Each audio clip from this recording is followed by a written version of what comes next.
Kasado na ang lahat para sa homecoming ni two-time gold medalist Carlos Yulo at iba pang atleta na lumahok sa Paris Olympics. Personal din silang sasalubungin ni Pangulong Ferdinand R. Marcos Jr. sa Malacanang. Si Alan Francisco sa report. Rise and shine, Alan. Bukas, araw ng Martes, ang inaasang pagbabalik sa bansa ng mga Pilipinong atleta na lumahok sa Paris 2024 Olympics. Sa Facebook post ng Presidential Communications Office, inanunsyo na lalapag sa Villamor Air Base sina Carlos Yulo, ang ating gold medalist, at iba pang Filipino Olympian sa Martes at sasalubungin ang kanilang mga pamilya. Matapos nito ay diretso sila sa Philippine International Convention Center o PICC.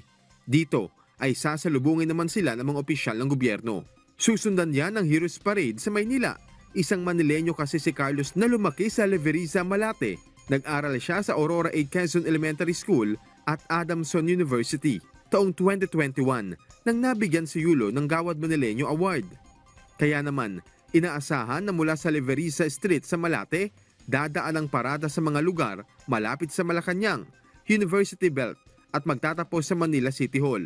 Dito ay inaasahang tatanggapin ni Kaloy ang cash incentives at pagkilala mula sa lokal na pamahalaan ng Maynila. Ayon kay Manila Mayor Hani Lacuna Pangan, iimbitahan niya ang mga mag-aaral sa lungsod, public o private schools man, na saksihan ang parada. Tiwala ang alkalde na magiging inspirasyon si Carlos sa mga kabataang Manileño at sa buong bansa. Bukod sa Manila City Hall, inaasahan din ang pagdating ni Carlos Yulo at ng iba pang atleta sa Malacanang, kung saan sasalubungin sila ni na Pangulong Ferdinand R. Marcos Jr., First Lady Liza Marcos at ng unang pamilya. Magkakaroon din ng special program kung saan inaasang personal na bibigang karangalan ni President Marcos ang mga atleta at iaabot ang mga nararapat na incentives matapos ang ipinamalas na galing sa Olympics.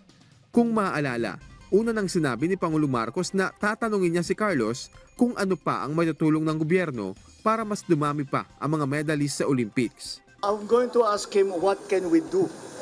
He has already 20 million, he has already, I don't know, I think, if he needs na siguro siya mangangailangan ng pera. Dahil may monetary reward na siya kung saan nanggagaling. Nais din ni President Marcos na paigtingin ang sports sa bansa at tiwala siyang malaki ang maiaambag ni Yulo rito. Ang interest ko, dumami ang medalist kagaya niya. Anong kailangan gawin? Do we have to change the organization?